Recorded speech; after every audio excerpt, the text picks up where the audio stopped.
dice for second position between Jim Richards in the BMW and Dick Johnson in the Ford Falcon. Johnson is not being backward in asking for that second position. He's very fast around the carousel part of the circuit. Got the pressure right on Jim Richards.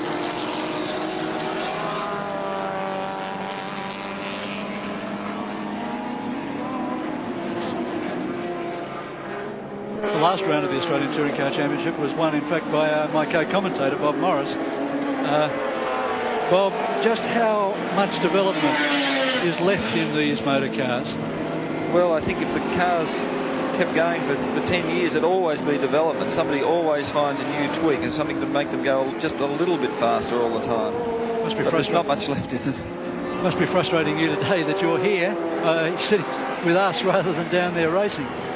Well, I love to race. I think in these conditions it would be a lot of fun, but a lot of hard work. And I can see that Dick Johnson is really sliding that big Falcon around. He's got the pressure right on Richards.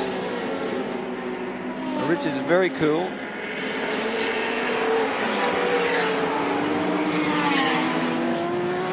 And here's Peter McLeod with Warren Cullen on the inside of him. This is a replay, and this is a manoeuvre that's going to take out Peter McLeod off at the top of the circuit. This is the Motorcraft loop. See Barry Lawrence's Holden Commodore coming through behind. Good driving by McLeod to recover from that and get back onto the circuit. Unbelievable recovery. Back to the dice for second position. Well, Cullen's being very aggressive there, and he's coming up in through the field. I guess he wants to have a go at the leaders. Cullen currently lying in fourth position, and he's some 15 seconds behind this dice for second place. Behind Cullen is Gary Wilmington, then Barry Lawrence, Andrew Harris, and then Peter McLeod in the Slick 50 Mazda, followed by Alf Grant. Dick's having a go here. He's having a go. Discretion was the better part of valor there. Now a slower car to be lapped. He's getting very wisely right out of the way.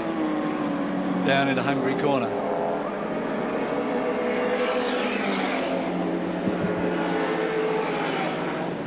Johnson in the overlapping manoeuvre backs off just a little bit. Coming up to lap now Craig Harris in the Ford Capri V6. Only 19 years of age. Harris gets out of the way. Look at the lock that Jim Richards had on that car as he came through Castrol corner onto the main straight.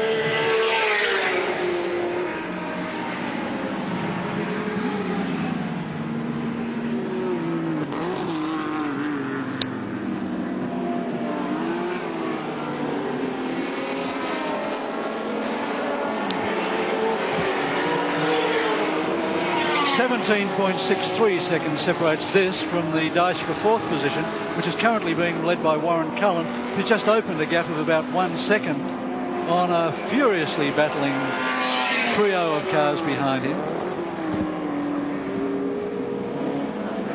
Johnson sideways, holds it.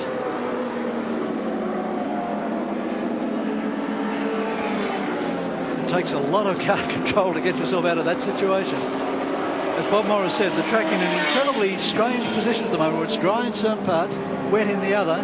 There's Warren Cullen in fourth position in the K-Mode car.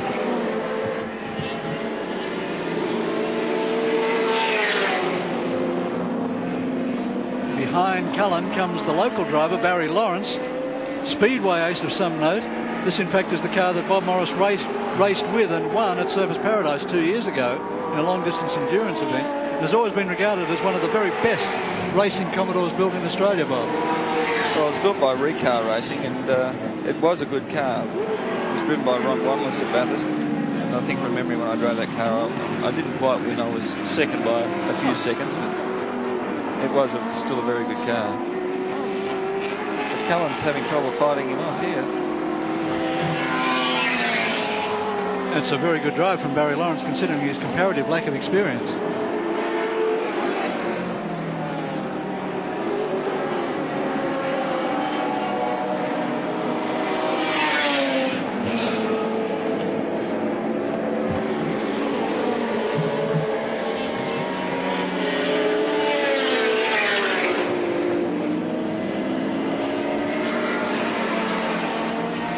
think Lawrence is going to have a go at passing him before too many laps. He's right behind him when they get to these slower cars, which is always a difficulty.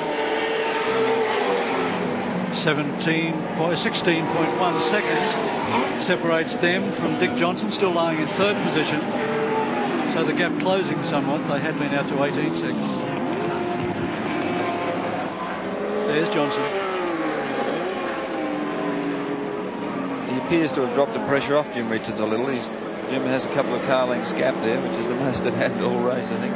Johnson may be starting to think the third place and his third Australian touring car title wouldn't be such a bad idea. But boy, he's quick across through the motorcraft loop.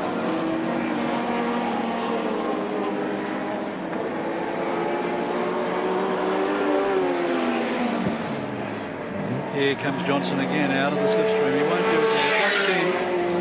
Shows you the power of the 6-cylinder BMW and the V8 Falcon at nearly twice the engine capacity. You can't pass him on the main straight.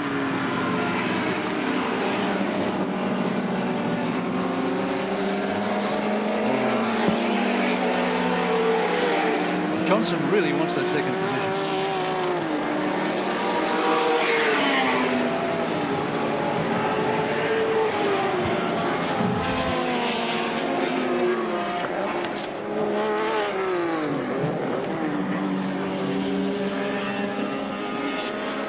There's Fury in the lead, and the gap between Fury and Jim Richards is 4.73 seconds, so Fury opening a security gap.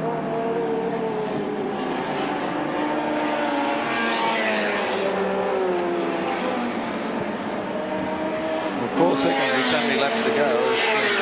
It's a nice buffer, but it's still a long way to go and anything can happen. This race over 35 laps, 84 kilometres. They're currently on lap 13.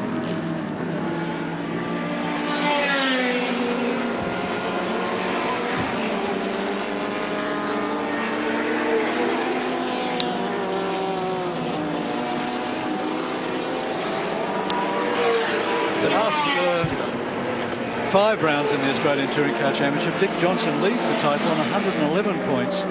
From Peter McLeod on 80 points. The situation as far as points goes for the future is that if Johnson scores a third place here today, he'll go out to 131 points. Now, if McLeod was to win today, which seems unlikely at this stage, and also to win in Adelaide in 2 weeks' time, he'd score another 50 points on his current 80, giving him 130 points. In other words, Johnson only needs to give himself a security third place to win his third Australian Touring Car Championship. He won last in 1982, relinquished the title to Alan Moffat last year. Should Johnson take 3 Australian Touring Car titles, he will join Peter Brock as having 3 titles each. And Barry Cunningham is through Warren Cullen. Barry Lawrence is through Warren Cullen.